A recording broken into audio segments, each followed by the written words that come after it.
Bonjour tout le monde, nous allons vous présenter le syndrome des loges, qui est une pathologie pas fréquente mais qui se doit de ne pas être méconnue. En effet, c'est une pathologie urgente dont l'évolution peut être dramatique et le pronostic reste dominé par le risque d'amputation. Alors, du point de vue de définition, le syndrome de loge se traduit par une augmentation de la pression dans une loge aponévrotique inextensible, en l'occurrence l'aponévrose des muscles striés qui est relativement très rigide, ce qui va induire une ischémie d'abord musculaire et nerveuse ensuite. C'est une urgence diagnostique et thérapeutique dont le seul traitement est chirurgical, c'est l'aponévrotomie à visée décompressive. Alors, les étiologies, elles sont représentées en deux groupes. Alors, les variétés extrinsèques qui correspondent à une diminution du contenant, en fait, c'est une compression extérieure. Il peut s'agir d'un plâtre ou d'un pansement serré, et plus rarement les séquelles de brûlure, surtout circonférentielles, comme on le voit sur la photo du bas. Ou bien elles peuvent être d'origine intrinsèque. Dans ce cas, c'est une augmentation du contenu, à savoir les traumatismes tels que les fractures ou les luxations, sans oublier les contusions musculaires et les traumatismes à haute énergie dont l'évolution peut être dramatique. Alors, la loge se définit par un espace cloisonné, donc qui est entouré de parois inextensibles. On rappellera qu'au niveau du membre supérieur, la loge du deltoïde a une aponévrose qui est très fine. Au niveau du segment brachial, on a deux loges. La loge antérieure occupée par le brachial antérieur, le biceps et le coracobrachial, et la loge postérieure uniquement occupée par le muscle triceps, sans oublier les éléments vasculo-nerveux qui vont passer au travers des cloisons. Quant au segment antébrachial, il est le plus à risque. Il est constitué de trois loges, une loge antérieure, une loge postérieure et une loge externe, qui sont séparées par la membrane interosseuse, et la loge la plus concernée demeure la loge antérieure, aussi bien superficielle que profonde. Alors pour la physiopathologie, l'augmentation de la pression dans la loge va diminuer le flux sanguin, donc la perfusion tissulaire, d'où l'évolution vers un mécanisme auto-entretenu ou un cercle vicieux.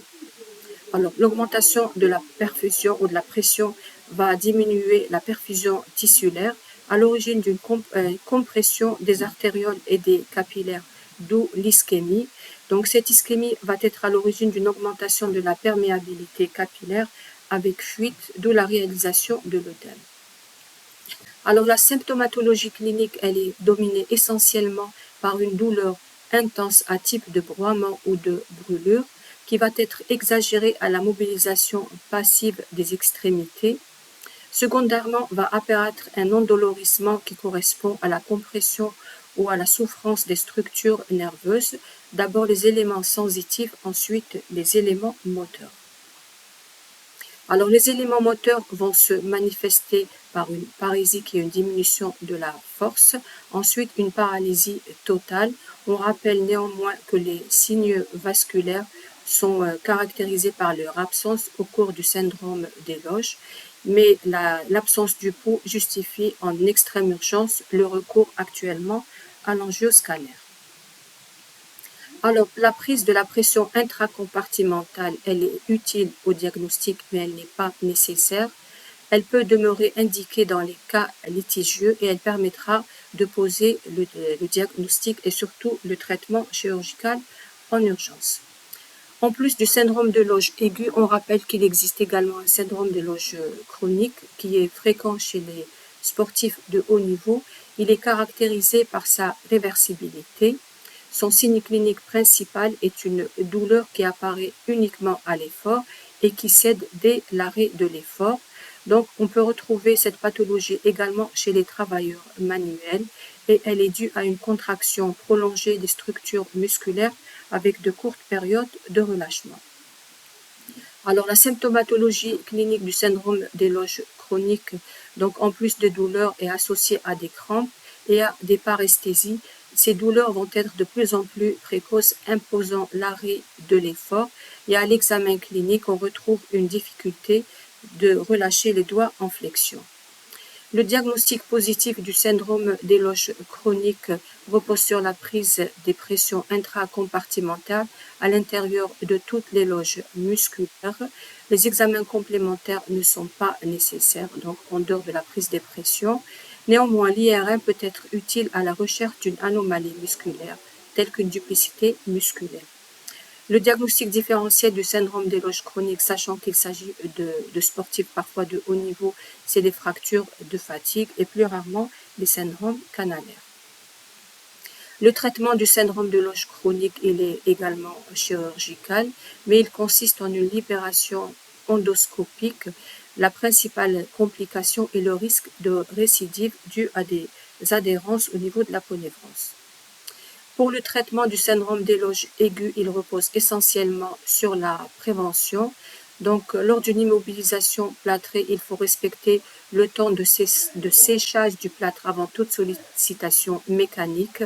Il est recommandé de ne pas vernir le plâtre comme on le voit sur l'image, ne pas mouiller le plâtre parce qu'il y a un risque de macération, sans oublier de surélever le membre et de réaliser des contractions isométriques des extrémités, afin d'éviter l'atrophie musculaire.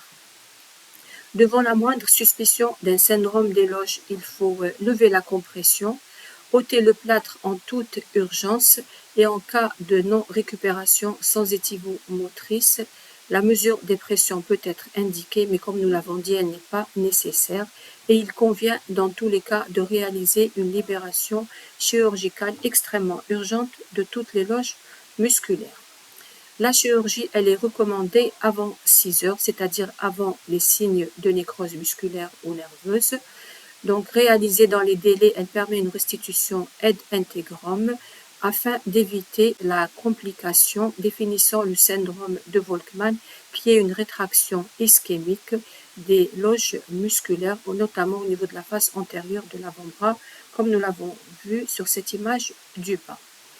La surveillance du syndrome des loges ou la prévention repose sur la surveillance de la douleur, la coloration, la chaleur, la sensibilité, la motricité des extrémités et également l'odeur du plâtre.